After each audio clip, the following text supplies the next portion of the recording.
Hey everybody, welcome to Cardiocast at the Prehospital Paradigm Podcast. It's our special extra episode for all 2025 on the 5th Monday, so I hope you enjoy.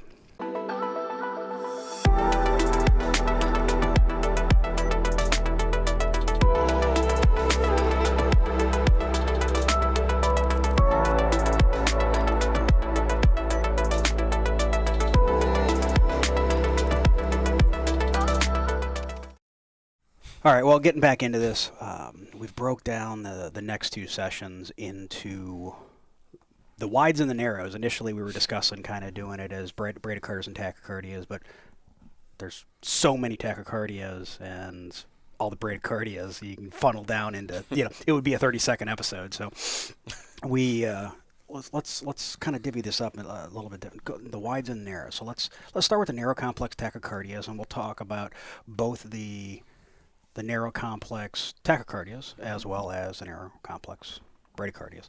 And I guess, first of all, let's define what we're talking about here. We're talking about anything with the classical teaching, at least on the EMS side of things, and I'd like to hear your input from the physician side of things, is a rate under 100. We're over 100 for tachycardia, and we are talking and a QRS of 0.12 or less. And what I kind of want to touch on here with the establishment of the width of the QRS to determine whether it's wide or narrow by textbook definitions. I was classically taught the 0.12 and whatnot, but that 0.12 is 120 milliseconds, and much like in my mind, when it comes to like epinephrine, I've trained myself to think in micrograms because it's whole numbers, right?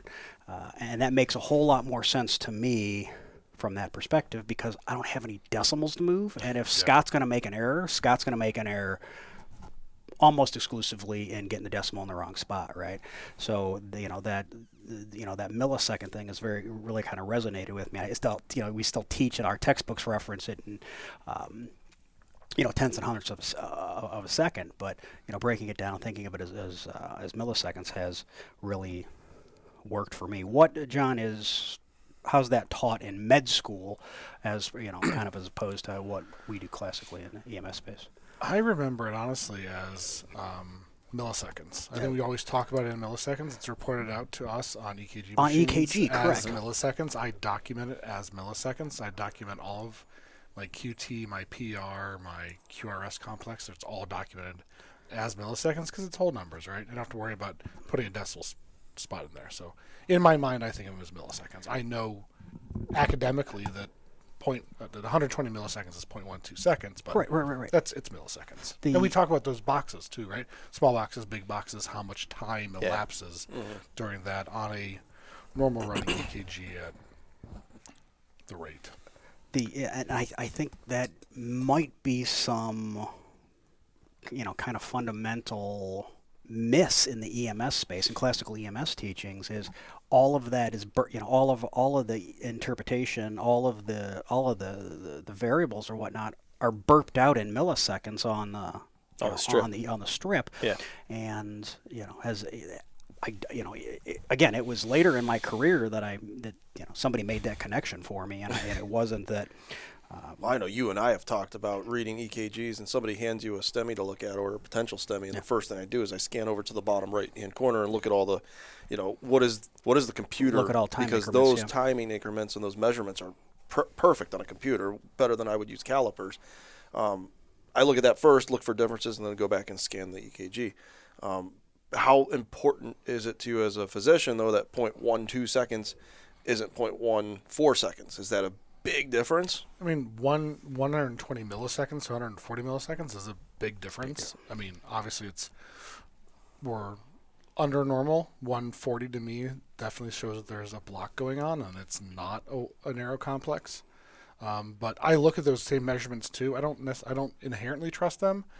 They're 9 times out of 10 they're right, but I look at those numbers and then I visually look at, and I don't measure boxes. I don't whip out calipers.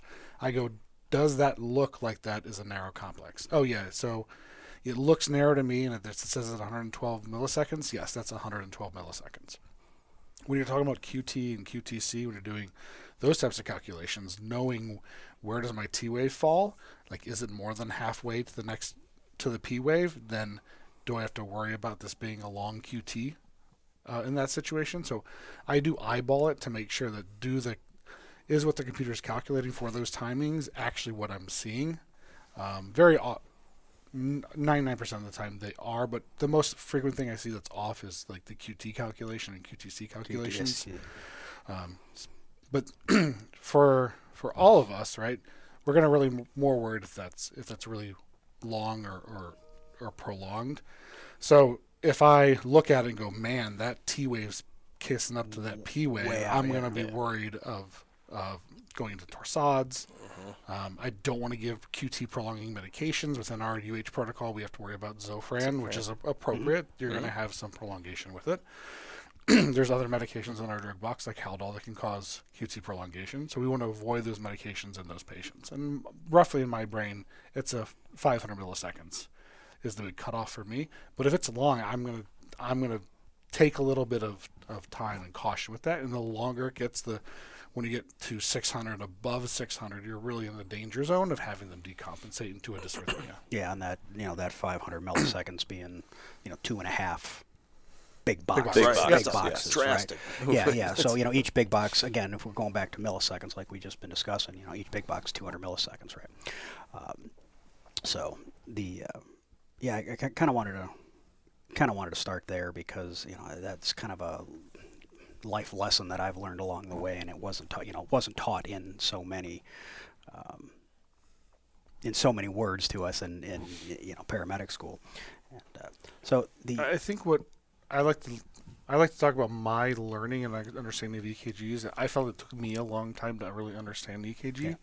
I didn't feel really comfortable with fully interpreting an EKG until late in residency and even into attendinghood.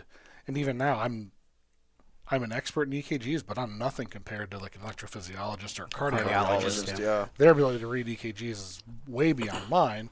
I'm in the middle. I'm better than the average doc at reading EKG, but I'm not as good as a cardiologist reading EKG. I'm somewhere in that middle. I think it's important for the people that are learning to read EKGs is kind of in a stepwise fashion. There's no way you can learn everything about an EKG, right? If you want to do that, go to med school, become an electrophysiologist. That is your goal in life. That's what you should do. You're never going to know everything about EKGs, but let's start with the simple stuff, right? Let's start with wide versus narrow. Let's start. And I'm so glad you brought up the step process, because that's day one when we start teaching cardiology in the medic class. That's what we start teaching is the 8 steps to get to your EKG. Yeah. Is it regular? Is it irregular? What's the rate? And you follow those steps, and when you get to the end, you're going to know what the rhythm is. Yeah. But I think that a lot of it too is like you said. I mean, how often can you just look at something now and say that's what this is? Don't get me wrong, you're still going to interpret, but you look at even like AFibs, right? Mm-hmm. You look at that rhythm and you're like, that's AFib. You don't even have to really think about it anymore, but you have like you've trained your mind to see that, and you see the differences.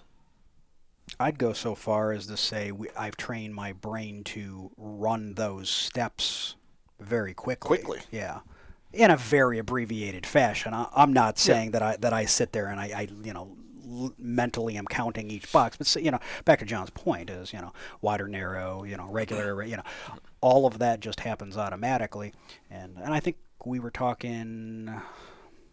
It was on a recent episode that we just filmed, but I gave the example of my mother went to nursing school and they just said, this is what this looks like, and that was it. And I lost my mind. I'm like, no. There's no principles. You have to start with the rules. And I think inevitably in every paramedic school, they're like, why do we have to do this every single time? Because you do it till you can't get it wrong. Right.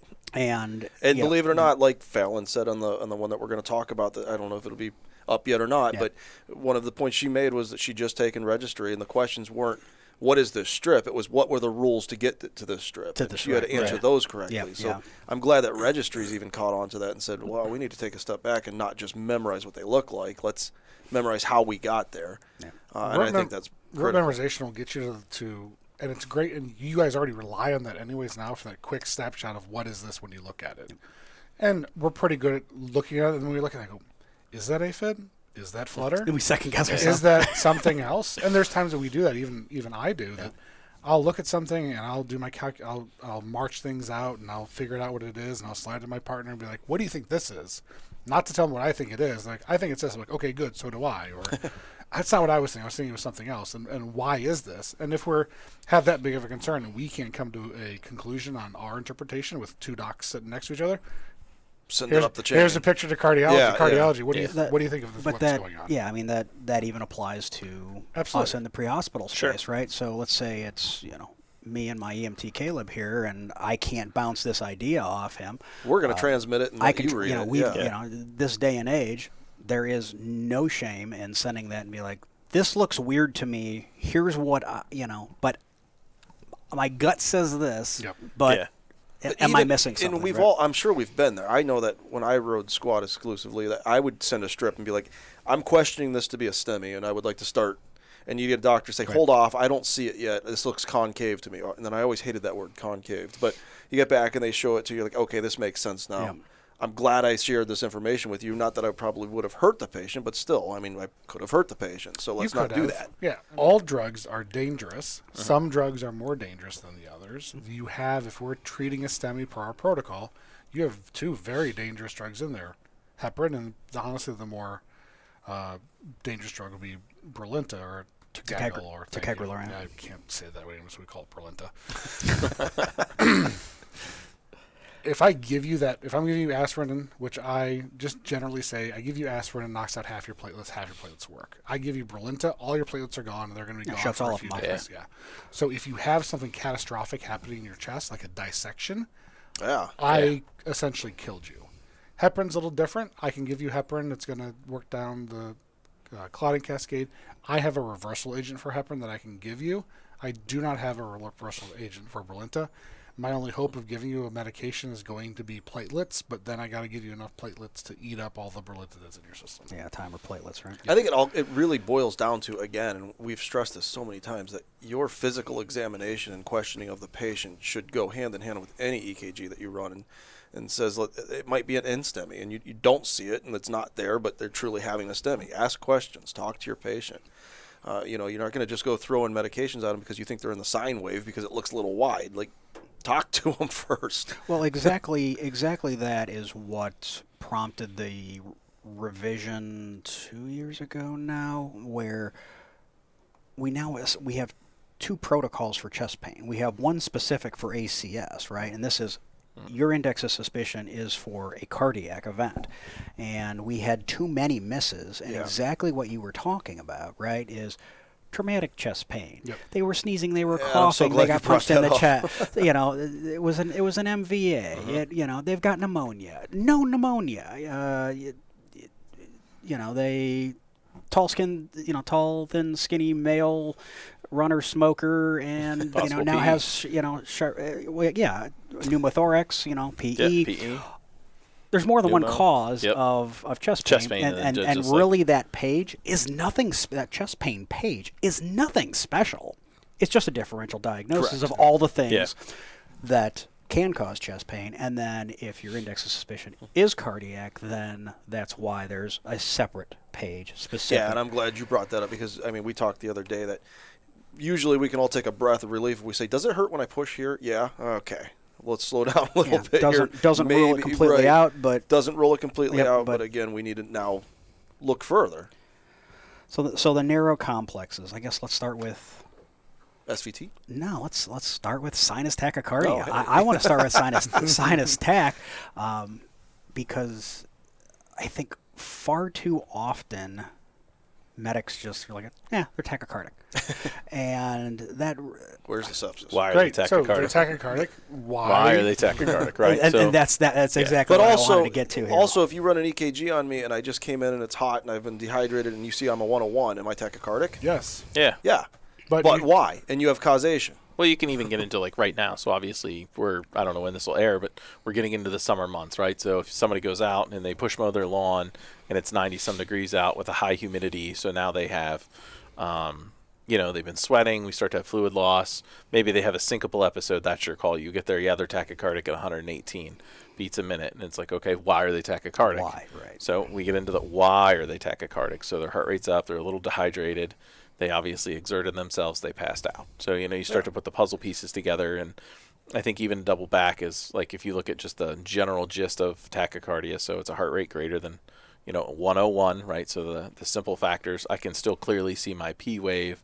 I still clearly have a QRS, and a T wave, and then T-wave, everything's yeah. regular. So we do our thing we're trained to do very fast, but then we get back to the why. So why are they that way? And I like to ask that question. Like I said, are you tachycardic at 101? Yes, you are. But just the other day, I had somebody say, "Oh no, I live at 110, so it's normal. It's normal sinus." No, you're tachycardic, but you have causation. You live at a tachycardic rate. So in the emergency department, for us, if we're discharging you with tachycardia, we have to document why it's okay I'm discharging you tachycardic. And sending you home. That's a big red flag to us sure. to be like, are you sure this patient should go home? How about, I have to document and take in consideration risks and benefits, have that conversation even with my patient, and I'm going to also document why I think they're tachycardic. Not that I don't discharge people that are tachycardic, but in my general rules, if if you come in at 140 and I get you down to under 110 and you've improved with my treatments, I'm okay with you going home if you're a little bit tachycardic. Not that you can't be a little bit tachycardic, you're a tachycardic or not, but you've improved with what I've done and I now have a causation. If you're under 110, I'm probably not going to send you home. I'm going to recommend we admit you, and if you want to go home, your choice. Over Yeah. 110. Yeah. Yeah, I'm going to say you're going to leave against medical advice because I don't know what's going on, right? There could be something that I've avoided the immediate life threats that I've considered. I don't know why you're tachycardic. Is there something else that's going on that's festering? You'd probably benefit from staying overnight in the hospital, being on telemetry for that time, having cardiology see you, getting an echocardiogram, Probably a continuing Holter blood monitor. tests. Yeah, and doing all those things. So tachycardia, I think the big learning point is it is a dysrhythmia. You should get an EKG on it. EKGs are these kind of great things that it's a non-invasive test. Yep. All you do is putting stickers on it. It's giving you a wealth of information, and it's giving you objective information that everything's reassuring and okay, as opposed to you don't get it and now you might have missed something, right? Sure. You might have missed the dysrhythmia. You might have missed the STEMI even.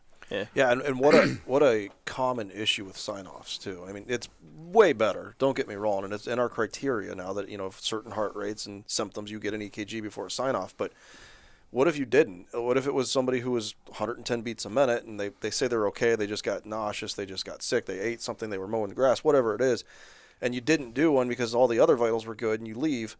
Well, he was having a STEMI, right? And if you would have just done that 5-second EKG, 10 seconds, you'd have caught it. So I just reviewed a case where there was concern about how the patient was treated.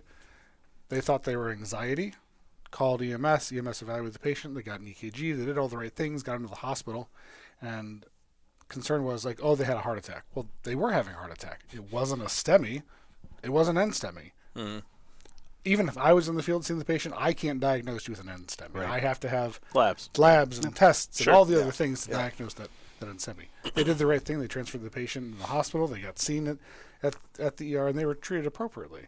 But we know it's not a STEMI, but it's still a heart attack. Now, all that means is we're still not giving enough blood flow to the heart, but we know that it's safe, that we don't need to rush you to the cath lab right now. It's still emergent. It's still urgent. It's not emergent. Yeah.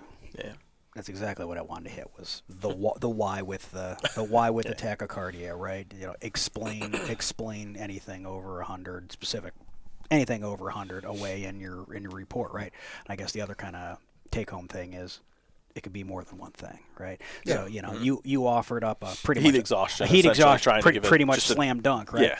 And if we then do I'll float it as a diagnostic therapy, right? You give me that patient, I'm going to do a fluid challenge. I expect to see that heart rate, Go down. that rate come down. Correct. And it doesn't, right? Keep looking. keep looking. Yeah. The loop starts over, right? Yeah. I have to start again, right? It's Sure. like, okay, what else could it be, right? Well, another big thing you can do without even starting an IV is you can give a pseudo fluid bolus, lay them down, put their feet up. Yeah. You're going to get them a few mLs. We say 250, but somewhere in that range, right? You're going to give them a nice 250 to 500 cc bolus by just laying them down, putting their feet up. Watch pressure improve. Watch what the rate and pressure does. Yeah, no, that's a good point.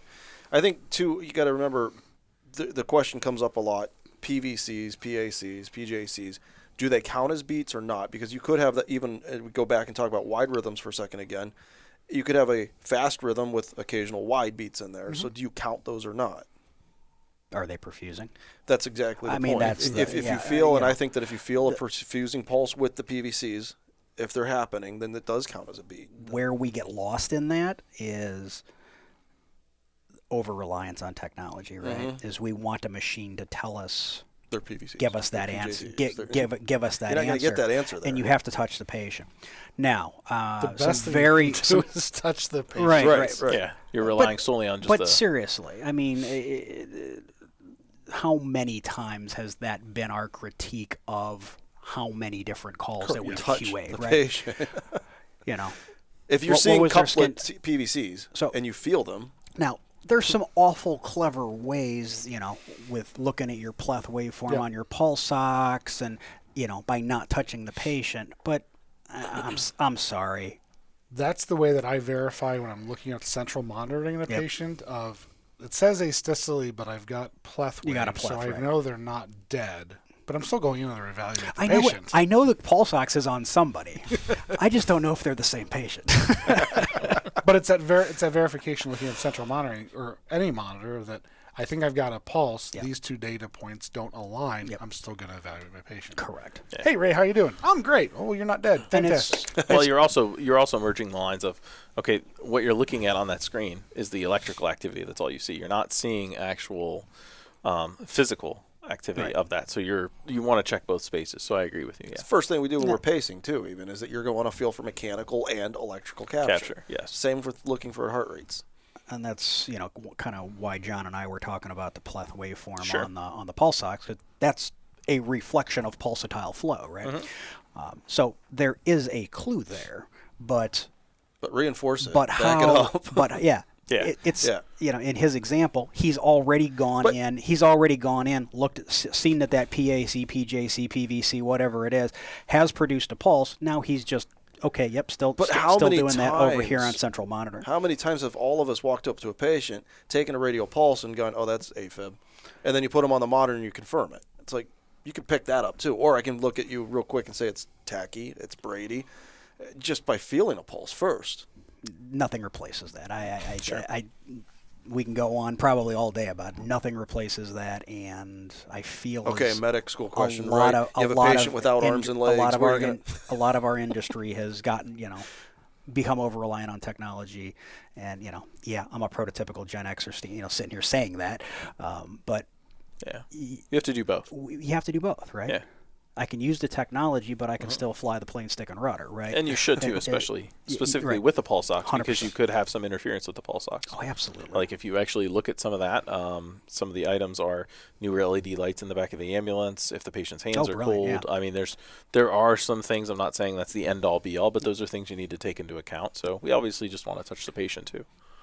Technology gives us better, faster, more data than touching the patient does, right? Mm-hmm. But touching the patient also kind of gives me immediate feedback to what's going on. And I can either verify the data that I'm getting fed by my monitor, or I can be reassured by it. Sure. Yeah, it's confirmation.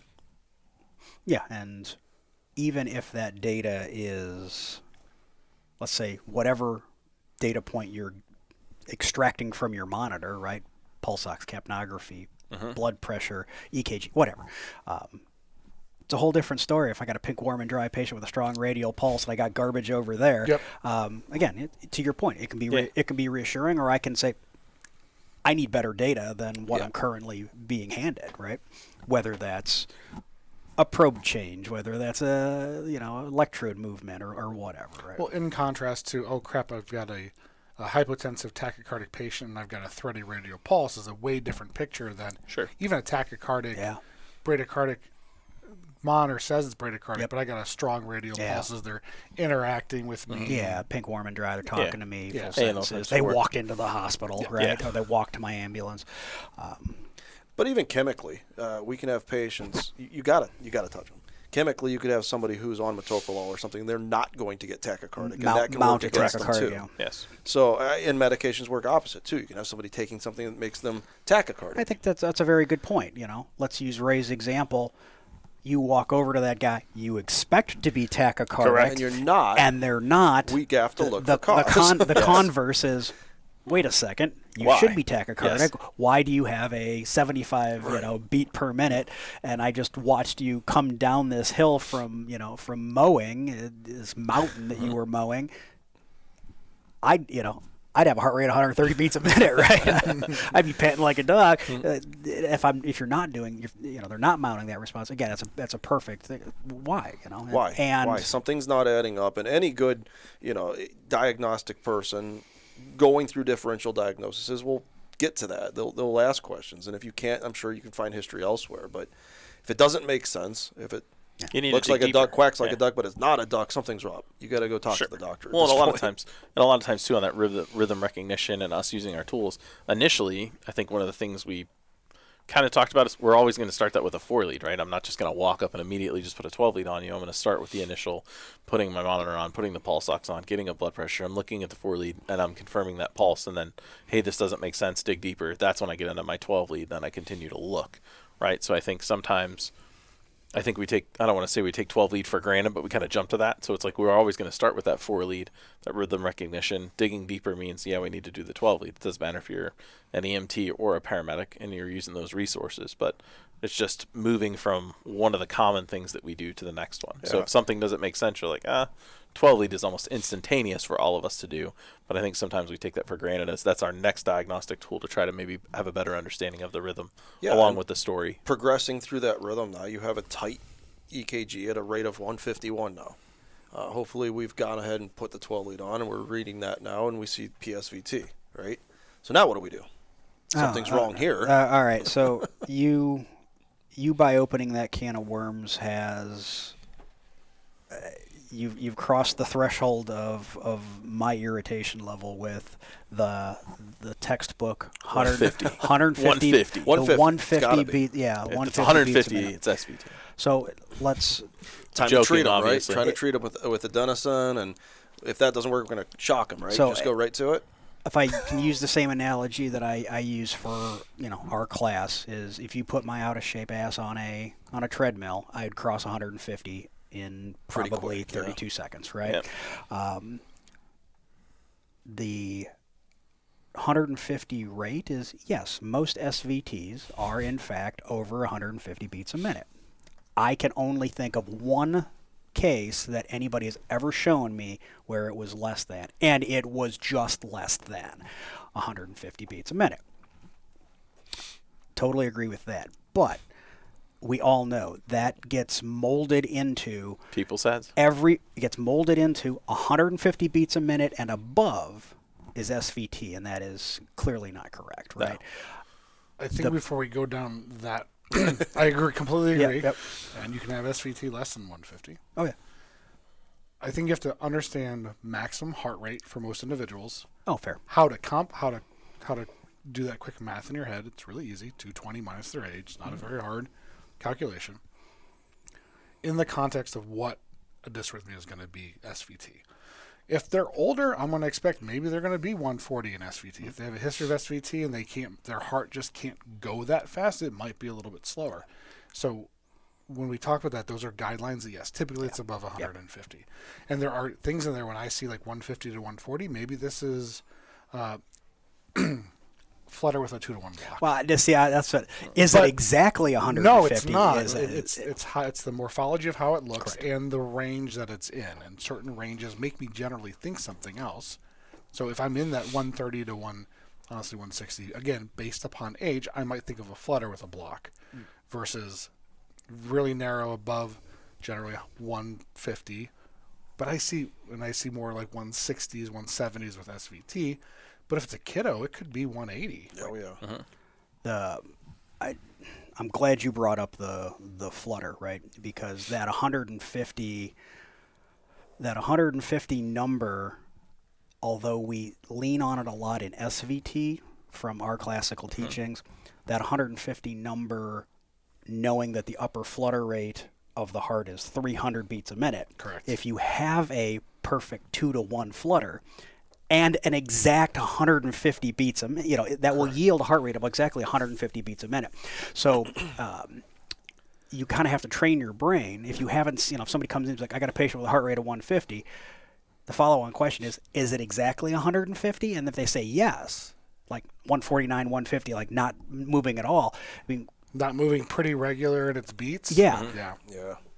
Then it's like, I bet that's flutter. Yes. And I can tell you probably a half dozen, if not more, cases I've reviewed over the years where it got flagged as sinus tachycardia. Yep. Because they didn't focus on the morphology. Thankfully, they didn't call it SVT because SVT in the concept that we're talking about being the arrhythmia, not the literal above the ventricle tachycardia, because all of these things are. But we should shoot whoever named whoever SVT, named that. It's really poorly named, right? But that whole flutter conversation comes into that, and then 12 lead in the morphology, right? And that's going to yield a whole difference. The point I wanted to make originally about the SVT and the 150, it's likely in most cases to be over 150. We know of cases that are less than, is the absence of P's and T's, right?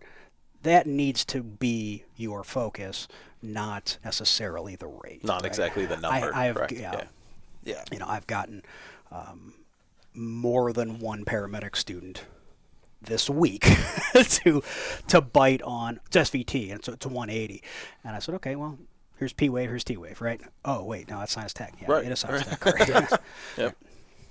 Yeah, you can look at the rate, but you need to look at those two things: Right. P waves, T waves. You do. Then you can make your P's and T's make the diagnosis. Everyone under the age of 40 can mount a sinus tachycardia at 180, as a general rule, right?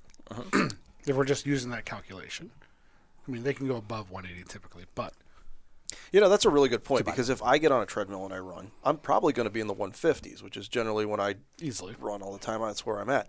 I'm not SVT. Nope. And I could be 160s if I'm really pushing, because I usually go at about 165 if I'm really in that max, right? And that's not SVT. No. So if you were to stop me you got P's and T's. and throw adenosine at me because you didn't pick up the rhythm correctly, I'm going to be asymptomatic at that point because I'm running. hot garbage.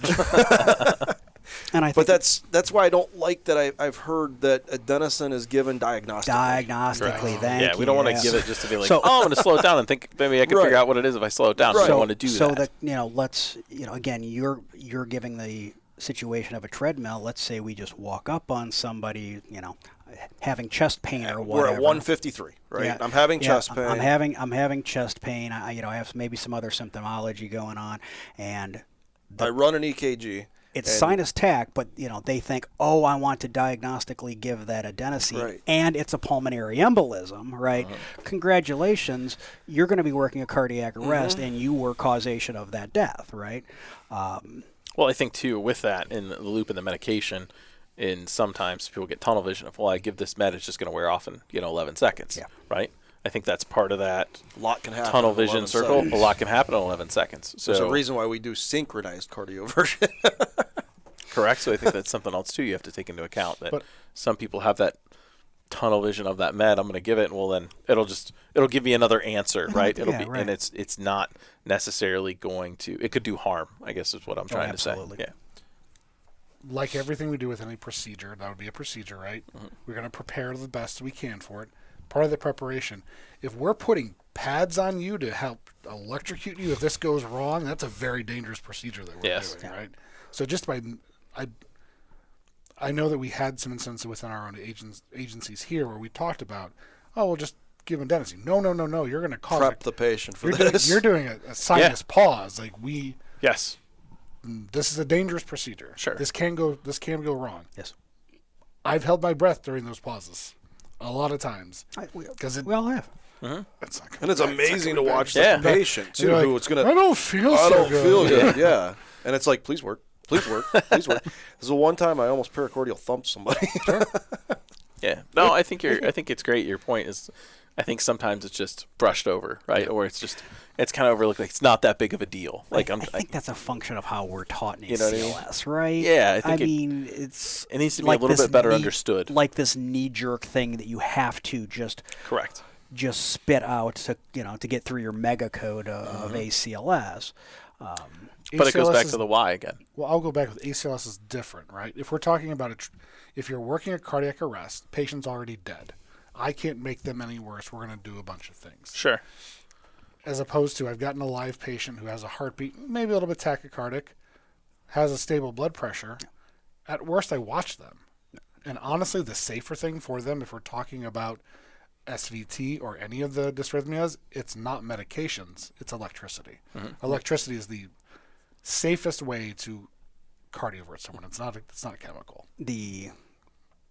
I guess what I was referring to is in our traditional out of hospital ACLS stuff that we gets beat into our head is, are they stable or unstable? Then you have to if they're unstable, medicine or obviously medicine or Edison, right? Electricity, just like you. But then the medicine part, we're kind of bracketed into to get through that final acknowledgement that you're an ACLS, that an AHA, ACLS or equivalent. You have to make that differentiation. And I to your point, I think it's oversimplified and underprepared for because of basically the way we're taught, right? Yeah. Instead, your point's well taken. Is this should be something we're really standing back and be like, they're currently alive. I want to keep them alive. If I'm going to trial this, I need to have all the things in place, right? Yes. Well, and if we're doing, whether we're giving adenosine in the ER or we're doing a cardioversion, a more planned cardioversion, I'm going to have, the doc's going to be in the room. I'm going to have at least 2 nurses, probably going to have respiratory therapy, and probably another nurse. And where's your crash cart? Hooked up to the patient. Right. Yep. So I've got all those resources, and you guys just... One person in the back of the ambulance. Yeah, exactly. Right? And then I should have my drug box. You know what I mean? Yeah. Hopefully open. Yeah, hopefully open. I don't think you're saying at all to discourage the use of... Just be prepared. Be prepared for That's it. All, yeah, absolutely. That's all we want. Even using adenosine, if you read the EKG and the patient's in distress, use your protocol. I mean, don't shy away from it, but use your protocol and use your clinical thinking to get to why they might need that. And if they truly are, and I teach it and you teach it, if they truly are symptomatic, we're going to go with Edison before medicine. Yeah, and that's when you're in the forced to act phase of care, not necessarily the should act, but it's also a lot safer. Because we can worry, and if we get to this, because we're being a little long-winded with this episode. Oh, whatever. When we get to all the idiosyncrasies of all the dysrhythmias, some of the medicine will clean kill. Yeah. You're just going to kill your patient. Well, as it turns out, the narrow complexes kind of all look alike. There are nuances that you just have to look at. You have to get comfortable with looking at EKGs. And it's not going to be your first. It's not going to be your first 10. It's not going to be your first 50. It's probably going to be hundreds and hundreds, yes. Till you get more comfortable with this. Just like any procedure, even starting an IV. First time you start an IV, you're probably terrible at it. Second time, you're also terrible at it. Why don't we talk, since we were on SVT, a little bit about WJW real quick? WPW. WPW, go. Yeah, so Wolff Parkinson's White. What if I would to give adenosine to that patient? Depends on what the reentry is, but you can absolutely cause their heart to stop. So anybody with a delta wave, I should probably consult with you first. Anyone with a delta wave and that's stable, just transport them to the ER and have us figure them out. Yeah. You want to know why? Because I'm going to look at that EKG and I'm going to also... I'm going to punt. I'm going to punt it to cardiology. So I would assume, generally speaking, that somebody who has WPW knows that they have WPW and probably also know... I would hope. But you might be the first one that they're encountering their first episode with and being able to get that EKG and see that delta wave. Yeah. And so you might be the first one diagnosing them with it. Or they've been ablazed and they've been fine for years and now they're back into reentry somewhere. So I don't know. I don't really have too much more to say about it, but I know as far as we get trained medic school-wise, like look for the deltas. If you see it, pass it on to the physician. Totally. Don't give the adenosine. Your keys are going to be shortened PR, which is going to give you your delta wave. Delta wave, yep. And the normal WPW, it's going to look like a normal WPW sinus tach. Especially if it looks funny with you, that's when you have to worry about the reentry path and it being deadly. Again, electricity in my brain, and I've said it, I'm not that smart. If I know electricity is safe, that's just going to be my route, right? But again, if you're looking at your algorithms, it's still going to be unstable electrical. So you're fine. You have normal blood pressure. You're tachycardic. I see this weird thing, and maybe I send it in, and the doc's like, "Yeah, I don't know either. Are they stable? Stable? Yeah, just transport them." If they then decline, say, "I'm sorry, this is going to hurt." Hit the sync button first. Sync. Yes. Yeah. You want to see the little triangles for an entire And I almost screen. went Disclaimer. WJW on that, which isn't a thing. J wave or Osborne wave would be hypothermia. Hypothermia. But that I've never seen. They can be there, but unless you're pulling bodies from like really, really cold waters, you're probably not going to see it. Most people, when they drown, even though if it's in cold water, they're not going to be like hypothermic enough to. They can be in cardiac arrest. They're unlikely to be preserved by it. It's not that you can't be preserved by the hypothermia, and we obviously have stories that it's still not terribly common.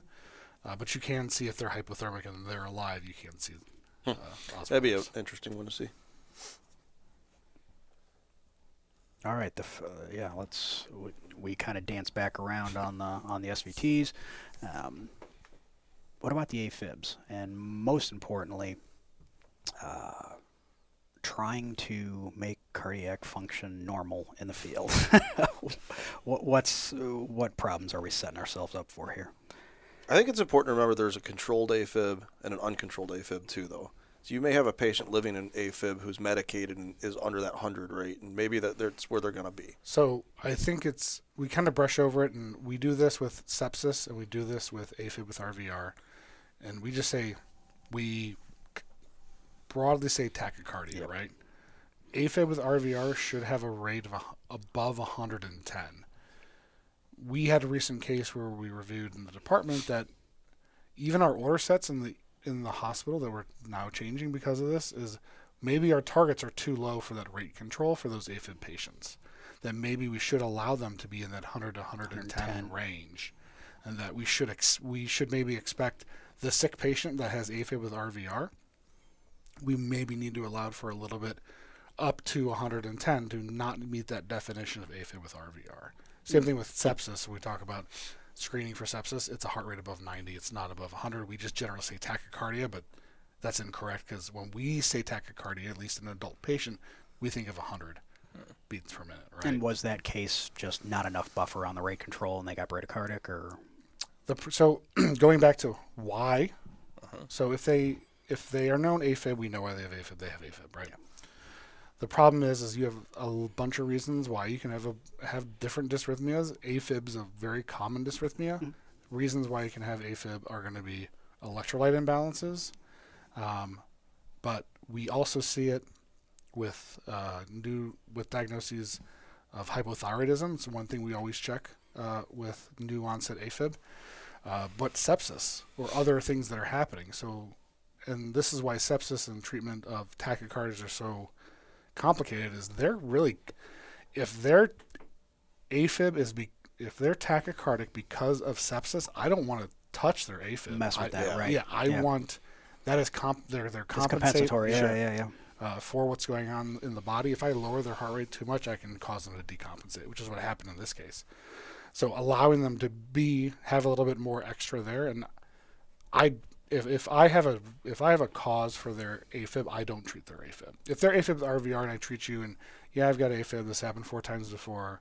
I have my medications that I give. I get you better. Either if I get you converted, you go home and you've known AFib. If I don't get you converted or I get you controlled and you're on a drip, you have to be admitted to the hospital because I can't send you home on a drip because I want to send you home. Right. New diagnosis of an AFib and I don't have a cause for it, I'm going to definitely get admitted. Yeah, they're definitely getting admitted because they've got a new onset AFib. Yeah, new onset AFib, and they need a bunch of testing. But I don't want to treat that because I don't know what else is going on in the body that I might be missing that I could then mess up. And if I try to tell the body I want you to do something, but it's trying to control for something else that I don't know about, I don't want to be the harbinger of bad news. And even when we've talked with intubations and talking with the flight team before, I think that when we talk about non-invasive pository pressure ventilation has saved us a lot of intubations. If I go to intubate a patient, I'm taking a lot of their compensation away from what the body's trying to do. If I can just support, all of medicine really should just be the support of the body and what it's trying to do. Very rarely should I go in and say, no, I know better. I know better than you. Exactly. Back to your point about ACLS, it's this rhythm, do this. Yep. This, it's like all baked in It's there. all if-then statement. Yeah, it's all like kind of baked into it, and Medicine's it's like way too great for It's that. not. you know what I Absolutely. mean? And I think sometimes we should probably do a little bit better job of elaborating on that, because it's like, well, if they're stable, I got to give them medicine.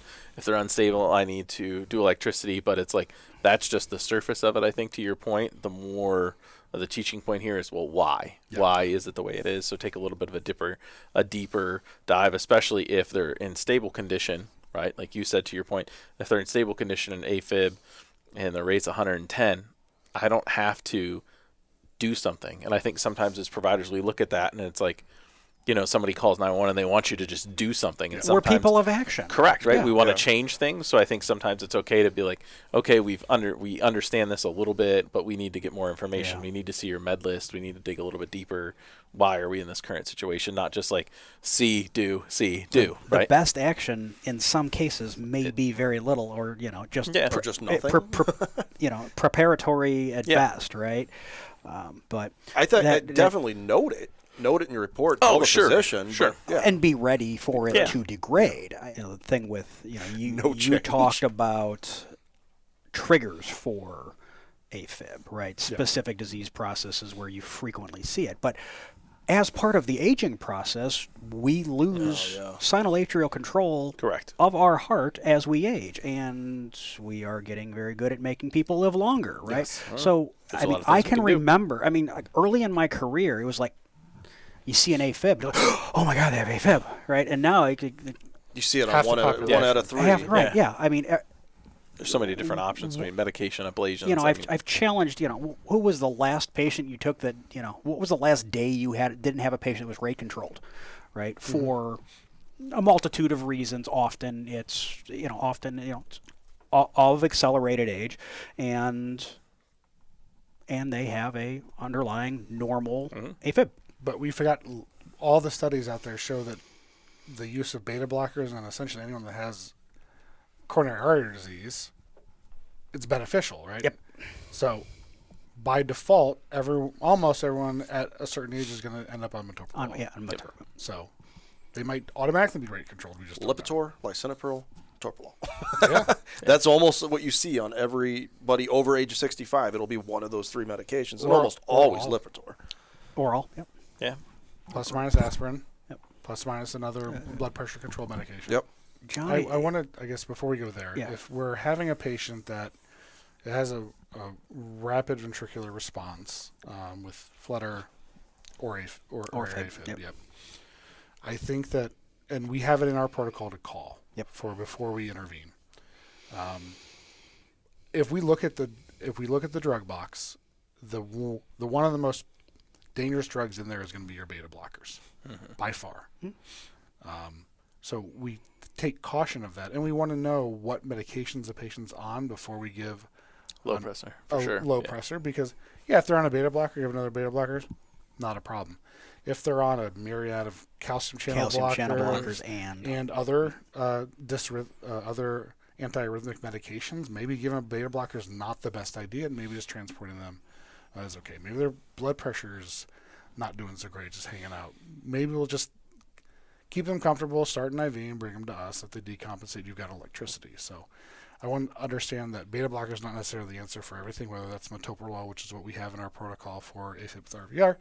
We have labetalol also in our drug box, but that's reserved for our OB patients. And you could call med control, and let's say for some reason you just, I don't know, post-dialysis hypertension that was on,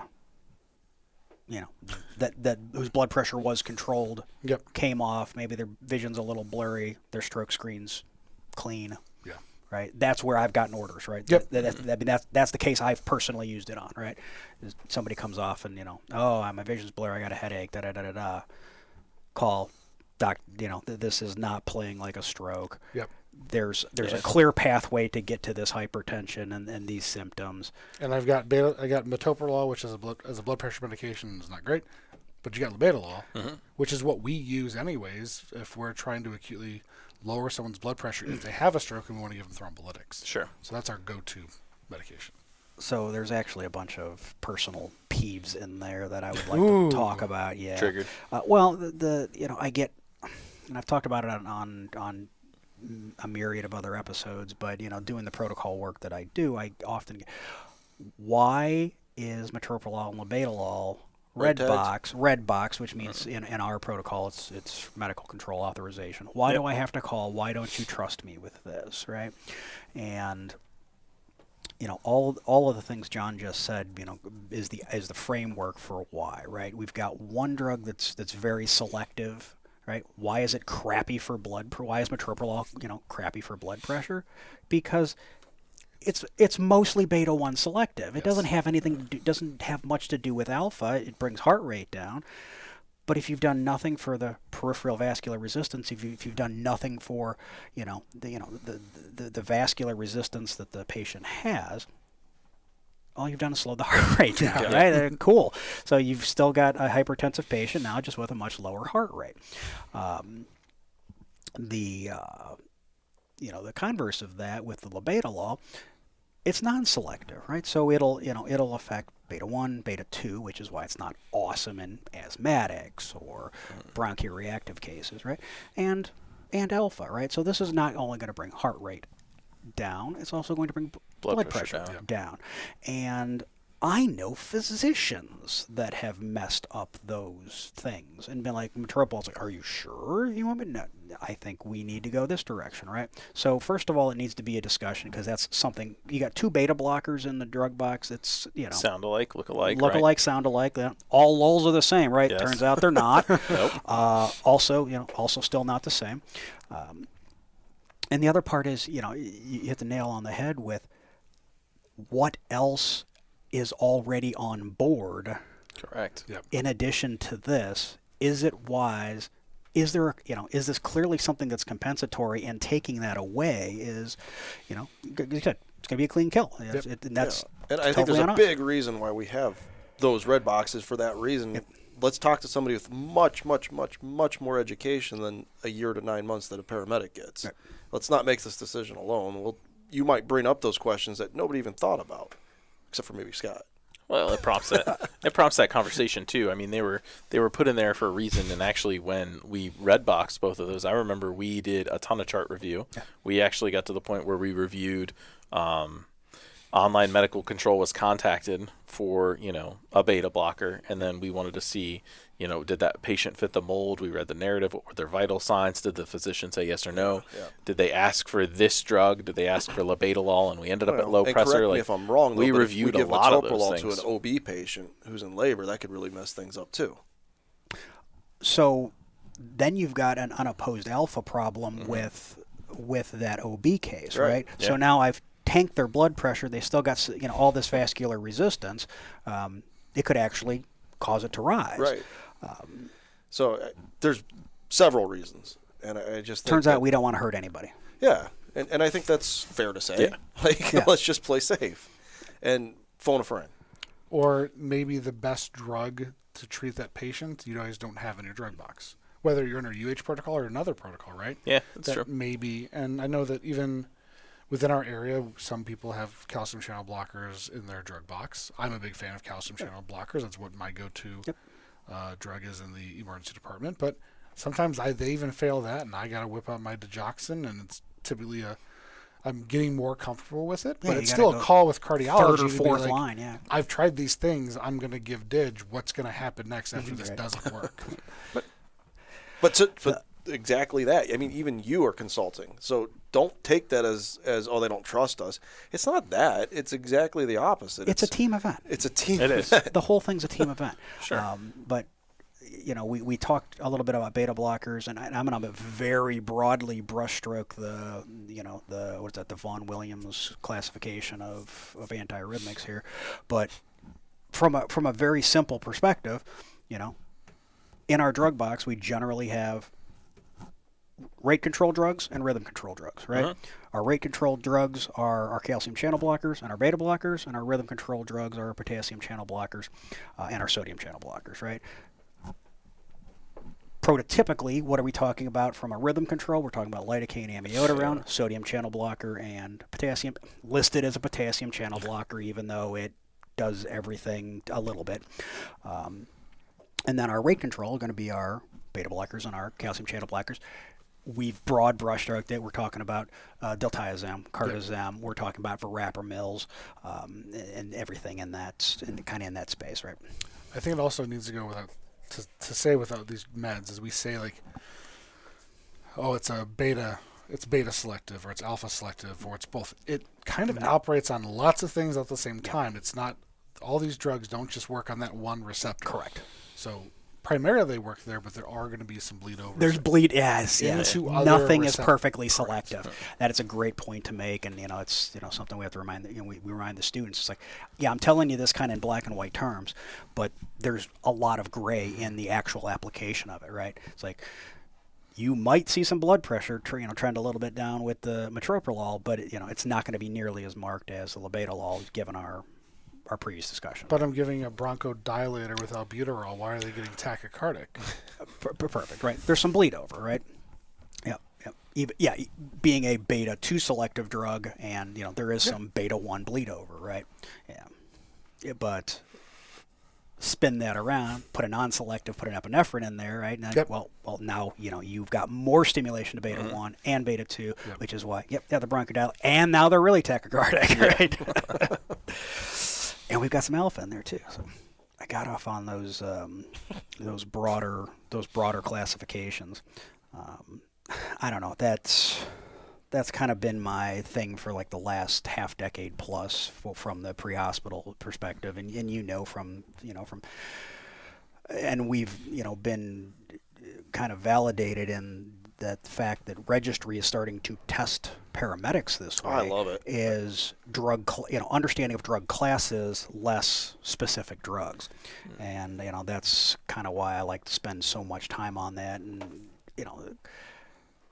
in class, they get tired of me. Okay, which of is it a rate, or is it a rate control drug, or is it a rhythm control drug? And I'm like, we're tired of doing this. I just want to know what to give. Well, no, it's no. There's no black or white answer like you said, and you have to do a lot of tests to get to the right answer. We're going away from that with your guys' education. Just be like, I'm going to follow this algorithm to know what do I give next.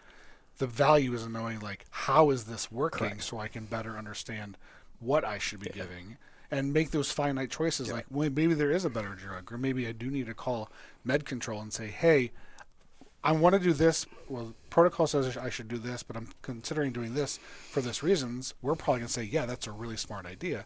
You should probably do that more advanced thing because you have a better understanding of physiology, pharmacology. Well, it's more critical thinking skills versus just, here's the algorithm. I followed the algorithm. The algorithm didn't work, right? What else do I do? This is the why, dig deeper. All of that in that's one. The difference between a technician and a clinician, right? Correct. And that's clearly where the entire industry going, and specifically everything. It's phenomenal in our medical control. That National Registry has taken that route now. No, that's great. You're not making cookie cutter EMTs and paramedics anymore. Now you're making free thinkers who are using what we're teaching them to get to the right direction, and they're testing that way. And that's why I think this is the most fair it's ever been to test. So I think you're going to see a lot more paramedics who are able to decipher those questions and say, okay, let me think like a paramedic and not through some algorithm that I had to learn. And two, I mean, you're going to have the patient that's not going to fit an algorithm. Yeah. So then it's like you'll have those patients that were those providers that were taught, well, this is the algorithm. What happens when they don't fit, right? Then there's if you have no licit experience with that patient, then that's where you get either an error, or hopefully they would reach out to medical command and ask for help. But it's if your they're trauma patient that you have who's a decapitation of an extremity that you can't necessarily treat the same way you would, because when you get them in the back of the squad, you realize that they had their trauma incident because of a STEMI. So it's like there's a trickle-down effect that if you're not thinking correct, you could really do damage. Yeah. Let's talk a little bit about we've got no protocol for the use of amiote in our current iteration. For the use of amiodarone in the narrow complex tachycardia, focused mainly on the WADs. Yep. Do you ever use amio, you personally, in the narrow complex as a second, third, fourth line, or even first? Fourth line for AFib with RVR. So typically what I'm going to do AFib with RVR is going to be either a metoprolol beta blocker or a calcium channel blocker, yeah. depending upon what the patient's on, but Yep, myriad of things as we already discussed. So that's 1 and 2. Third's going to be digoxin. Yep. And then fourth is going to be amiodarone. Yep. Also going to probably be a call with cardiology to be, this is what I have, this is what I've done, this is what hasn't happened that I've expected to happen.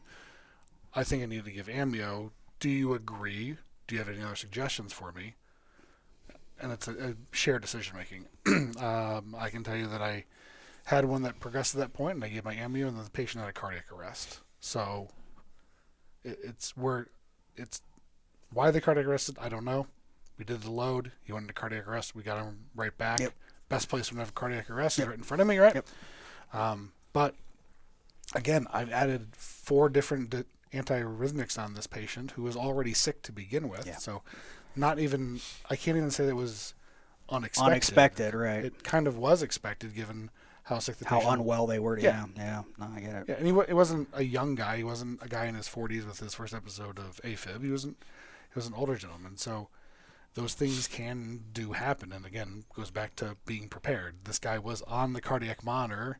He was on our crash cart was in the room because we had given all these dysrhythmics, talked to cardiology who even knew the guy, and this was the plan we came up with, and then he had a cardiac event. But also, unless we're on a 50-minute transport, we're not going to trial 3 other medications to get there. So, No. I mean, I think still our routes are the best routes at the moment, and then time permitting, we get them to you, and you're going to try it then. But to be honest, by the time we got to that, I was hours into his stay in the emergency department. Like, I go to see him, I go, oh, this is AFib with RVR, this is going to be our plan. We're going to try our metoprolol, we're going to try our cardizem.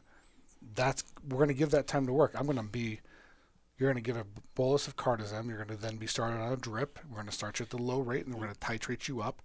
That's going to take at least an hour. Yep. Then we're going to give metoprolol a few times. That's going to take at least 15 minutes in between boluses of metoprolol. Then it's going to be like, oh, we're going to give DIG. I'm going to order the DIG. It's going to take a half hour for the DIG to come up from pharmacy to give. And then I'm going to wait about 45 minutes to an hour because DIG all of a sudden just hits. And then I get conversion. And I'm going to wait that hour. I'm like, okay, now I'm 3 hours into the care. Call cards. We'll fall down to that fourth line. Yeah, and I really wanted to bring that up to kind of talk about the gray pharmacology of amiodarone, which again, we've already, it's by the book potassium channel blocker, but it does all the other stuff too. It does a lot of things. Yeah. It's a very potent drug. I mean, obviously we use it in the dysrhythmia of VTAC, stable VTAC, but it sticks around for 45 days after I give it. Yeah. And we're not giving a small amount of amiodarone. Right. Like in your cardiac arrest, you're giving 300 milligrams. We're giving 150 bolus and then starting them on a drip of like 1 per kilo for like the first hour. So you're getting loaded with it. Let's say you're a 100 kilo person, make math easy, 250 of amiodarone the first 2 hours of your care. And then you're continuing that, and that large amount of drugs, and we stick it around for 45 days. Yep. We talked about it a little with the sinus tachycardias. Even with the AFib, any of your narrow complexes, it's probably worthwhile doing a fluid bolus with all of those patients. Love that, right? Yeah, and see what type of response you get. Yep. Love that. I actually think that's huge, and I think a lot of that is how you deliver that. It's underutilized, and because let's say you have somebody that's not hypertensive, right, and they're in some type of tachyarrhythmia.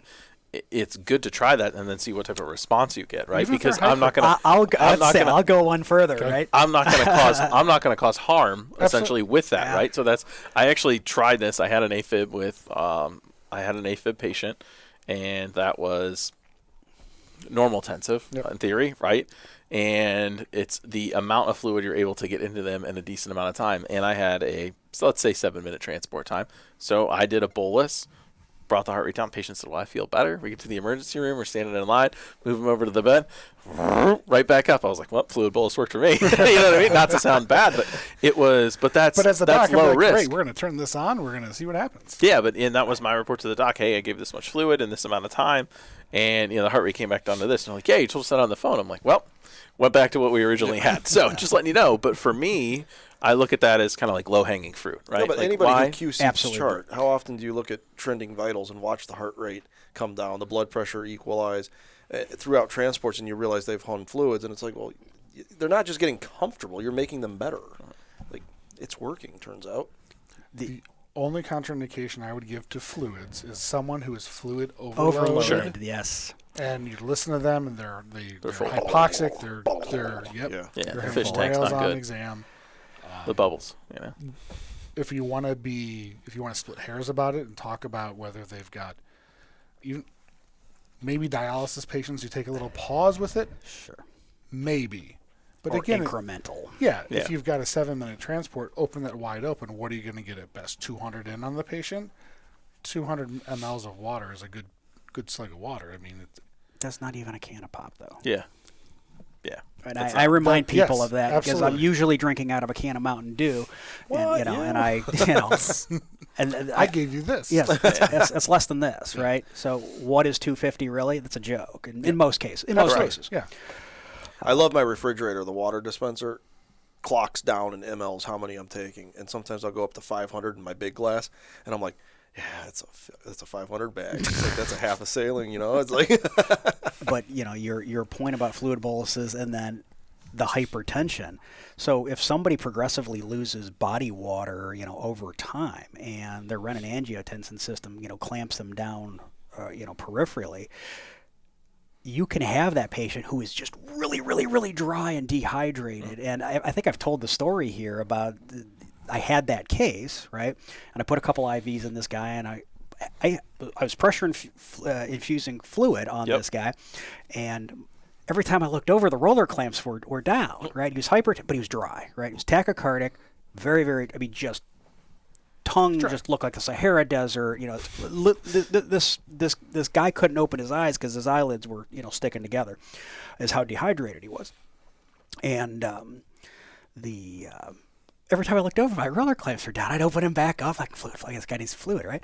And every time I'd look over to get out to the truck, and the roller clamp, my partner kept shutting it down because he's looking at the patient was blood hypertensive. because Yeah, he's just looking hypertensive. at the- And like a smartass, I'm just like, no. We're gonna do this fluid bolus, and his blood pressure. gonna go down. It's gonna come down Yep. 20 points once Yes. once the body starts to normalize, and it came down 19 points. And I was like, oh boy, I thought I was close. I thought I was gonna really look like an ass today, but I think that in most people's minds, they're like, Yeah. oh, they're hypotensive. I give them fluid, it raises expand blood pressure. Correct. volume. But They that's relate what it to you're like doing. You're expanding volume, but you have to understand that the pipe is also changing. The diameter of that pipe is changing Love too. that. Yeah, I agree. Underutilized initial, very pressure sim- infusers. very If you don't have a pressure simple, infuser, to your point, blood pressure. it's simple. yeah. Use a blood pressure cuff, Yeah. right? Or a big 60 cc syringe and a stopcock. Or that person on your team that isn't good for anything but squeezing a bag. That too. Just squeeze I need you this. to do a job. Very important job. Squeeze this. Well, we joke. There's times that I'm in the room and I'm the one Squeezing the the bag. bag. 'Cause I know that's what the patient needs, right? Is that because the nurses won't let you touch anything else? Yes. Also,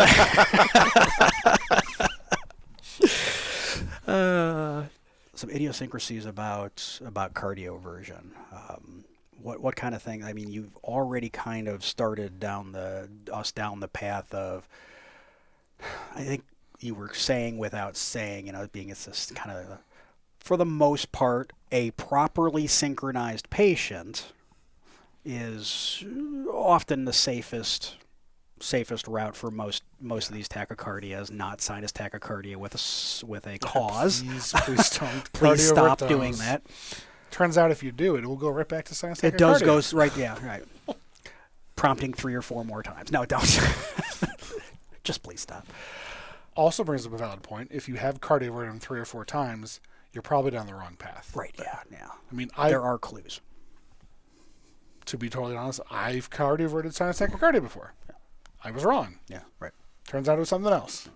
Or just it was sinus tachycardia, and the treatment was not cardioversion. So when I say that it's safer, if you're going to act, if you come to that this is some arrhythmia, and I have a choice between a properly synchronized, prepared patient that I can electrocardiovert versus giving them a medication, properly synchronized cardioversions is the safer way, less likely to cause issues because the machine, because we're relying on technology, because we're not timing out when we're repolarizing our heart, we're going to deliver the shock at the appropriate time. Yeah. Less risk with that than choosing the wrong drug or blocking some aberrant pathway that we're going to then cause some catastrophic electrical activity in the heart that's going to be even more difficult to get them out of, if not impossible. If not lethal, right? Yeah. You know, the constant reminder that needs to happen is, make sure that you're resynchronizing on the second or third attempt, right? Correct. You have to continue to use the sync button, and then when you're delivering that, you're not delivering the shock. You need to know to actually hold the button, right? So for some of us that teach ACLS, a lot of times you'll see it, they hit it. Doesn't work. He didn't do anything. Doesn't work. Yeah. Hit it. So it's like it gives you a good reminder. You need to hold that button, and then you have to essentially go back and then resync every single time. It's low hanging fruit. We talk about it every time we recertify in AHA, ACLS, and we still see it happen. And sure. Yeah. And with that, if they are unstable and if you've chosen to do an electrocardioversion, you don't necessarily need to give them any medications prior. You don't need to give them fentanyl. You don't need to give them a benzo. Benzo Versed. You can do it without. And I've apologized before. I've shocked people before. Yeah. But that was the best option for it. This is going to hurt. What? Oh, I feel better, though. Mm-hmm. It hurts for a second, but you're going to feel better afterwards after we fix the dysrhythmia. Because sometimes you just don't have time, or they're really in the time frame where you're going to do it without medications. They're already kind of going down. Yeah, they're unstable. They're already unstable. You don't want to touch their blood pressure. It's already tumultuous, yeah. And adding a benzo specifically, right, might walk that blood pressure down a little bit more. No, I agree. Or they're going to be that small percentage that fentanyl actually does touch their blood pressure. Fair. If you're going to do that. So preferably that they're going to get it. Typically the patients that do get a little bit of sedation when I do it, although when I'm in the emergency department, my go-to is etomidate. I do essentially conscious sedation for this, and then we're only giving we're giving a small dose. We're not even giving the full dose for induction for etomidate. It ends up lasting pretty long because I feel like they get a break. Basically, I take away all the intrinsic epinephrine, and they take a little nap afterwards. The sympathetic response from the big owie. Yeah, which is what they need anyways. Though, but they're not going to remember it. But I've had a few patients that take a lot longer than the etomidate half-life to wake up. And well, it makes me question sometimes. Sometimes, right. But I'd much rather them. It was appropriate that in that instance, I haven't had any bad outcomes from it, but you're causing a little bit of pain to fix the patient. Yeah. At the same time, putting an IV in causes a little bit of pain. Suture. Plenty of things cause pain, right? I had a trauma patient that got flown out of my shop recently. She had an open broken ankle and came in got some fentanyl pre-hospital. Was a little bit somnolent when she came in, and I reduced her open fractured ankle without medications. But she was a little somnolent on me. And I wanted the pain to wake her up. Yeah. So I was causing painful stimuli to help her. And also being therapeutic. Being therapeutic at the same time. Yeah. No, that's sounds like a win-win. But was it a heavy dose, or was it just somebody who was sensitive? I think it was someone who was just very sensitive. She was sensitive. I think she was one of the ones that actually opiate naive and and she was sensitive to having some hypotension with the fentanyl. She only got a little bit of fentanyl, and she was hypotensive. Got 50 mics, and it was like this wouldn't touch most people. Correct. Yeah. She wasn't the type that I would expect it to do it, but it did. Yeah. But that painful stimuli woke her up a little bit. Improved her blood pressure. So did fluids. Combination therapy for the win. I like these because this is an easy talk, right? Most of the time the narrow bradycardia patients generally do well unless they've got some structural deficit in their heart. with bradycardia because your ventricle has plenty of time to fill, so your cardiac output Usually pretty good. often doesn't suffer. I mean, who in this room has not had a patient with a heart rate of 30 that just, Walk to the cot. I'm tired. Yep. I know why. But they've still got decent radial pulses, and they're warm and they're dry and they're perfusing. And that's why if you guys call us with that patient, or if we call cardiology, they're like, "What's blood pressure?" It's normal. Okay. Good Let it go. good Yeah. talk. Yeah. Again, getting ahead of that, always be prepared, right? We're going to put the pads on them. We can get access on them. Maybe consider 2 lines. If the blood pressure's soft, we'll start with some, again, you're starting the IV, you may as well just Do start fluids. running the fluids, right? Yeah. To backfill a little bit. Same thing, Edison before medicine for the unstable cases. We'll get into the pacing here momentarily. There's a few things a few points of that, and then the stable patients with a anti-parasympathetic, parasympathetolytic, or anticholinergic, whatever you want to call, or whatever you were classically trained to call atropine. It really upsets me that we can't just call it one thing, that every book has to call it 3 separate things. But, just understand that you've got a drug that is blocking the parasympathetic nervous system. You're blocking that chemical mediator, acetylcholine, right? If I can get off on a soapbox about that, that's kind of my pet peeve about the drug is, we're going back to people that broad brushstroke teach ACLS and like atropine raises heart rate, right? And then periodically you'll get that, you'll get that patient with, bradycardia from a structural thing, a heart block, something like that, and they give atropine, expecting the heart rate to raise because, it's beat in our heads. Atropine raises heart rate. Atropine raises heart rate. Atropine does one thing and one thing only, and that is block acetylcholine, right? If that reduction in acetylcholine is not enough to allow natural sympathetic to take over, then you have to change. You got to change pathways, right? You got to do something else, right? And that's kind of been my pet peeve. Only a handful of times have I seen it over the years in chart review, but there's I distinctly remember one case. They gave a milligram at the time we were still given half milligram doses, by the book. They gave half, nothing happened. So then what'd you do? Give more. Another half. I gave more because my paramedic instructor said it raises heart rate, Yeah. and they got they just got dose after dose after dose, and they were just getting full milligram.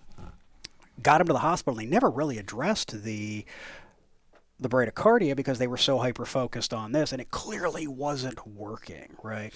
And this was a patient that arguably could have been paced, sedated and paced, or even just paced. We talk about cardioversion hurting the patient a little bit. We're talking about less of a pain profile with pacing, right? A discomfort, not even a pain, right? Sure. In many cases. Although I have had a few patients that are really hypersensitive to it and want to scream. This sucks, yeah. Yeah. But It's more regardless, annoying, that's all. the converse to that, if you block the parasympathetic and the natural sympathetic isn't enough, right? Yeah. Because they're also on a beta blocker, or they're also suppressed for another reason. You can add sympathetic. Yeah. You can add sympathetic, right? Yep.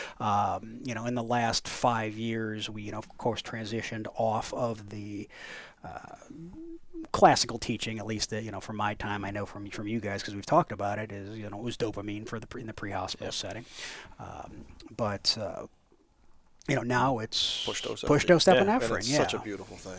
And it's so to easy. get us started, and we can always convert that to a drip if we need the staying power, if you will. Well, and it's versatile too, and that's the way it was designed. And we've even watched push dose epi adapt. I remember it was like push 1 mic, or 10 mics, yeah. And one mic, yeah. Or 1 milliliter. Yeah. 1 milliliter, push, 1 ml, which is 10 mics. 10 mics, yeah. And, take another blood pressure, and then in 3 to 5 minutes you can give another Right. ml, Well, which is another 10 mics. Epi's And so then, quick. we've expanded that now to the range of, you can go up to 50 mics in that time frame, in less of a time frame, to see what type of response you're going to get. We just did this with a ROSC patient, right? And more importantly, we've also realized that people have metabolized that arbitrary time frame that we had out there. Just It was exactly that. It was arbitrary, right? Yep. So now it's up to 50 mics. Yes. Repeat as necessary. So it'd be like 50 mics. Oh, nothing happened. 50 if mics, we're, yep. it's real easy if we're not talking about blood pressure and we're just talking about heart rate, right? So you can give a milliliter 10 mics, right? Nothing happened or very little happened. It's like, okay, and you can literally just keep it on this, keep the syringe in your hand and be like,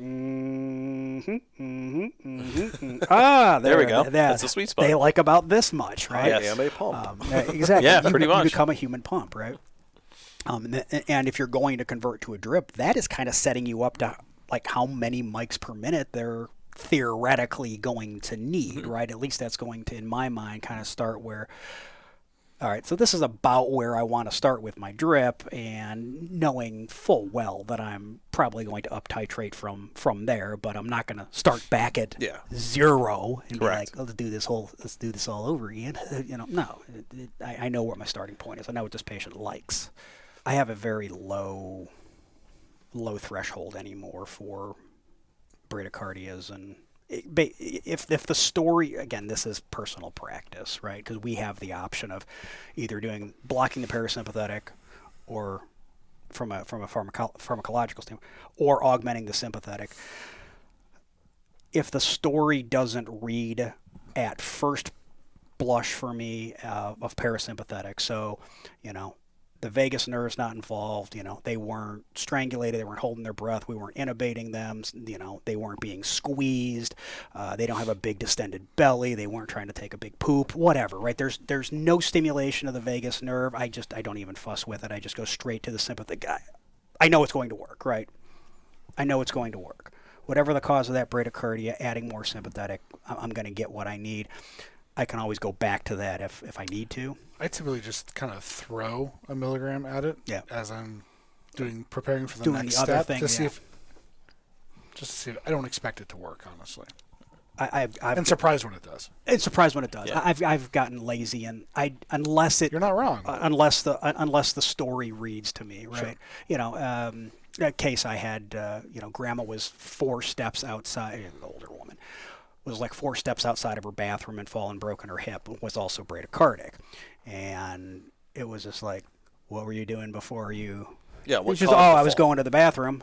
So we've got, a multifactorial problem here, but the causation of the bradycardia was clearly a parasympathetic problem. I've got vagus nerve stimulation story here all day long. In that case, the atropine worked splendidly.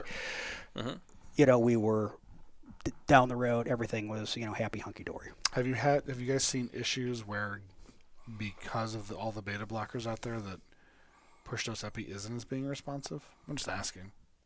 I don't think we've had a big enough need for it to find that yet.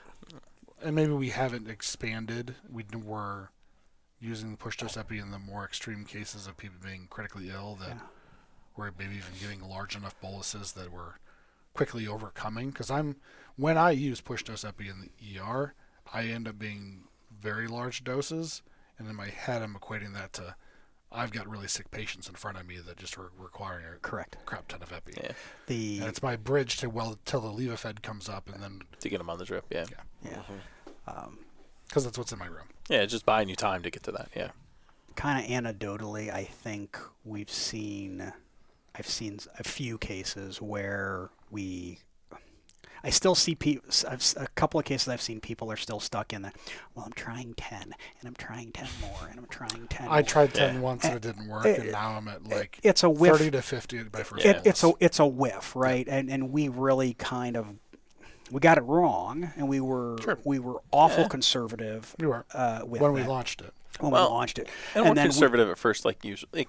I don't want to say we're conservative all the time, but we're conservative at first with most things, right? To decrease error, decrease harm, and then we just adapted and found out that hey, okay, we needed to open this up a little bit. But his point is what I was kind of driving to. I think I've seen more, of that 30 to 20, 30, yeah. 20, Start 30, 20, 50. 30. I had somebody the other day. Where did I come across? They just started at 20. They're like, yeah, no, this is Sure. That was probably us. This okay. isn't going to work. Okay. I've seen We it, so we're we just- started at 20 in our post-arrest. Yeah. Maybe that was Yeah, you telling it me. was actually- yeah, that was the story we just did that when was we the recorded story the that other you day. were telling me. Yeah, Yeah, no, I was like, no, I'm not going to start with 10 because we're at 80. Yeah, you're My right, systolic blood right. pressure's 80. Yeah, I'm like, yeah. I'm I got a not lot going to of be like 10 and then wait. I got a lot of railroad track ahead Correct. of me. Right? Yeah. So And Did then, 20 work? 20 did. 20 Perfect. actually. 20 worked very well, and we did that on scene, and there was only 20 more pushed on en route and maintained. Like so, it was for a just total of actually 40 I did mics. 20. It worked. We had a great response to it. I literally drew up, 2 mLs, 20 mics, and set it there, and was like, "There's your next one," because obviously she had a perfect positive Beautiful, response yep. to it. Here you go. She Out. likes. Yeah, she Yep. she liked 20. It was just it was good, and I mean that was a very petite woman too Sure. as well. So Yeah, and the other part of that is if it takes time to mix that, because I'm going to go with most people. You can now get the 10 mic per milliliter concentration, but the shelf life it's is not as good. so short Yeah. that most people aren't using it because they just they're But going it's to easy expire. enough to mix. It- I mean, it's easy enough, but even if you just have your cardiac epi, at 100 mics per milliliter, right? Yes. Okay, I can give a quarter or a half Mm-hmm. of a milliliter out of that, or even eyeball that, to your point. That's well within a safe range for that drug Yeah. to get me started until I can get something. Yeah, because expiration dates on a lot of those pre-fills like that are typically 90 days or less. They're really short. Yeah. I mean, some are 45, some are 90. Some are, It's yeah. just not very long. I guess that kind of brings us to pacing. which Gold we've standard. pretty much already. Well, we've talked about cardio, but I guess. really I haven't guess. talked Yeah. about. I mean, originally I talked about making sure that we have capture mechanically and electrically, setting up for failure just in case. If you're pacing, your patches are on anyways. Well, I think there's two things we should talk about because we're talking about this as we're recording this. Pad placement. Where are we putting our pads? And then the second thing I think for pacing is how do you start? Do you do low to high or high to low? Yeah, no, that's great. I mean, AHA teaches one way. I like to think another. Usually we start low and work our way up until we get it, and then we'll set rate and capture. And if we get capture, we keep it right there. But you may have to go up a little more after a while. I mean, every time you shock, remember you're creating scar. So, I mean, I'm thinking that's long term, but Yeah, I mean, like if you apply the 4 lead, you put the patches on. AMP placement, as you're talking about. We do have the ability to. I'm probably more pro fentanyl if I want to give them something for pain, Sure. just because I don't want to. I know there's a smaller window of patients that it will affect their blood pressure, but Versed has a larger window, so Absolutely. I typically steer right away from Safe Versed. enough. That's just me. Yeah. Agreed. So I go with fentanyl, and I would set my rate. Typically, would start at 70. And then you start to increase your milliamps until you get capture, and then typically, you go 5 to 10 past it. It depends what literature you want to read, what your protocol says. Whoever's listening to this, your protocol could be completely different. Sure. So we have ranges in ours of start between 70 and 80, and you'll start with this many milliamps. You'll increase it this way.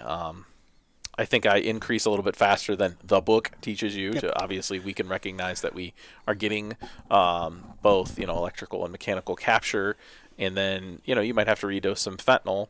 But I think the other part that a lot of paramedics don't understand what that is you have to have your 4 lead and your pads on at the same time to do this. yeah, that's a good point. That's a It's not huge gonna point. read through there.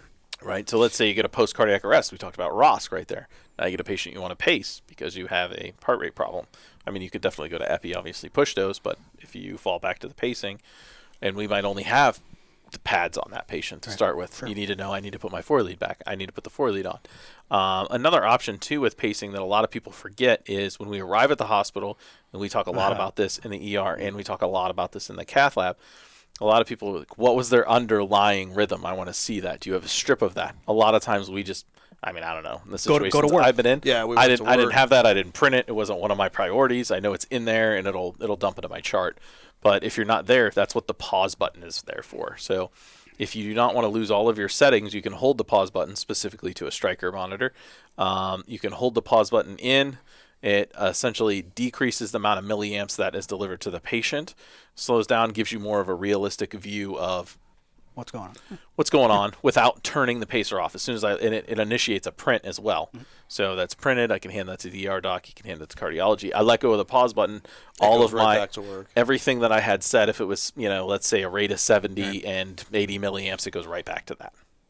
So, and I think that's a big thing versus because a lot of people are like, oh, okay, panic, turn the monitor off or turn the pacer off. So much stuff to unpack there. Sorry. So no, that's great. I rambled. It's all Sorry. no, it's really good stuff, right? It's all good stuff.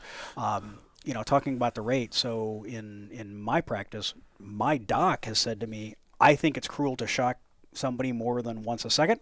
So he's like, I want you to start at 60. Because the cardiac output difference between 60 and 70 not that much is arguably very little, if any. And he's like, I'd rather you start low. Feel free to walk it up if you need to. I want you to start at 60. Cool. That's very simple. That's paramedic friendly. I can pull that out at once at 3 a.m. Right. I can pull that out. And then again, he just keep it simple, stupid for us. He was just start increasing 10 or 20 milliamp until you get electrical capture, and then one more bump. Yep. I mean, he again just wanted us to be comfortable, get there quick, and then now.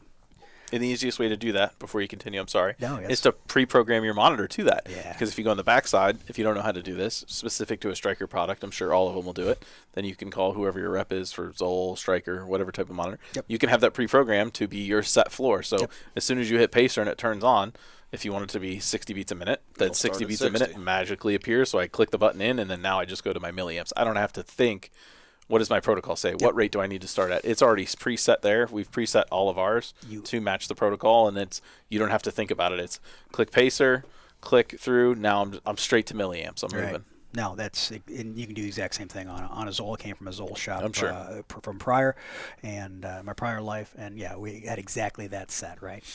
Turned pacer on, defaulted to 60 because that's what my doc asked us to do, and then of course like I said, we had carte blanche to turn it up as necessary from there. The other thing that you you started on one of two, in my opinion, giant holes in ACLS teaching is how do I transfer the patient at the hospital, right? I mean, really, have you ever been taught once? No. What is and there's really no good way. Let me preface that, but. That's going to lead into my next talking point here.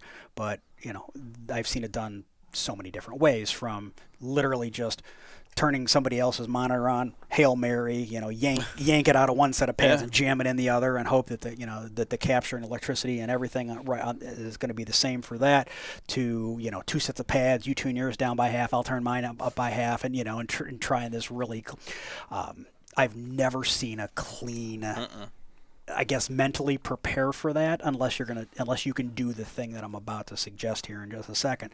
You have to be prepared that you're not going to walk in and just kick them over on the ED it's cot. On you now. Turn your it's stuff not my off, problem unplug anymore. it all, and walk. Away like you normally do. You're going to be with this patient for a period of time as you, the doctor, the nursing, maybe cardiology, suss out what is the best plan here. Maybe they're you're going to put a transvenous pacer in immediately, or no, we're going to try some meds and wean them off that. That's what I want to get to in a second. Dr. Gupta's already wheeling them to the cath lab. Right.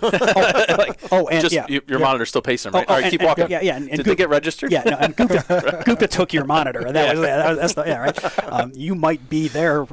No patient and no monitor because they've gone to the lab. Exactly. Yeah. So anyway, that needs to be a mindset. That's a good point. If you're a novice and you haven't had that fun experience of transitioning, cool, I made it here. Now how do we get this on your gear? The other point that I wanted to make there with pacing is, unless programmatically your machine was told not to do it, nearly every machine defaults to demand pacing, meaning there has to be a heart rate less than 60, right? So I've QA'd charts where somebody put the pacer on, and say they had a heart rate of 40, right? And the thing paced twice, patient woke up, said, oh, that hurt. They had a little sympathetic surge, their heart rate went over 60. The pacer stops pacing because there is no demand. And I've got a paramedic coming back, this is broken. Tell me why. And it's like, well, see, it shut off. No, it did exactly what it's, because the heart rate, you ask it to pace at a heart rate of 60. It was greater than that, it's just not going to do its thing because it doesn't need to. Correct. There's Their no, SA de- node there's kicked no in. demand. Yeah. So I think there's a fundamental misunderstanding about that demand mode. Sure. That's a good That point. also means if you know that piece, you can use that to your advantage. So Caleb's bradycardic. He's very symptomatic. He's got no radial pulses. He's dying. We slap the pads on him. We get electromechanical capture. Then I start push dose epi. Now, see, that's it. You can do both at once. If we went by ACLS, we would spend the rest of the time Pacing. twiddling our thumbs, being like, watching this guy get shocked, every second all the way to the hospital, right? We can still do more. Your fluid boluses still work. Your drugs still work. And I actually think it's fun. Now, your push dose epi, right now you can just, get in the truck, get settled, get everything squared away. And then how about we make the transfer real easy because we're walking in and we've got an epi drip and the heart rate's over 60 or whatever your machine's set at. And now hand you a guy that's being chemically augmented rather than But electrically. don't pull your pacer off. Leave it there. Let it set in demand. And if it needs to, leave gets it back on. on. Yeah, that's the other part of it. Correct. If you're going to do that, don't be like, ooh, I won. Yeah. And then shut it off, right? Yeah, the demand leave it thing on. is- It's in demand. Leave Yes. it. So, You have the best of both worlds. bad day, right? We're moving them over to, in John's ER, we tear the IV out, yeah. right? Everybody looks over, it's like the guy goes, Hey, my it's like, pacer. oh, picked he's back up. pacing again, right? Because we didn't do anything with it. It's just going to pick right Never up happens. where You never at- lose an IV on transfer. Anyway, those are just the two things that I really wanted. I'm triggering you good today. Yeah, You did, yeah. Those are my things. But they're It's great like, talking points and stuff. I'm a big stickler for a lot of people. You'll be very surprised, and I think our system does this really well because we would usually do some sort of skill session throughout the year with our normal monthly CE, and if you have a good ACLS instructor, you'll be amazed at how many buttons on that monitor people don't know what they do. Yeah. They're really, not to sound ignorant, but they don't know.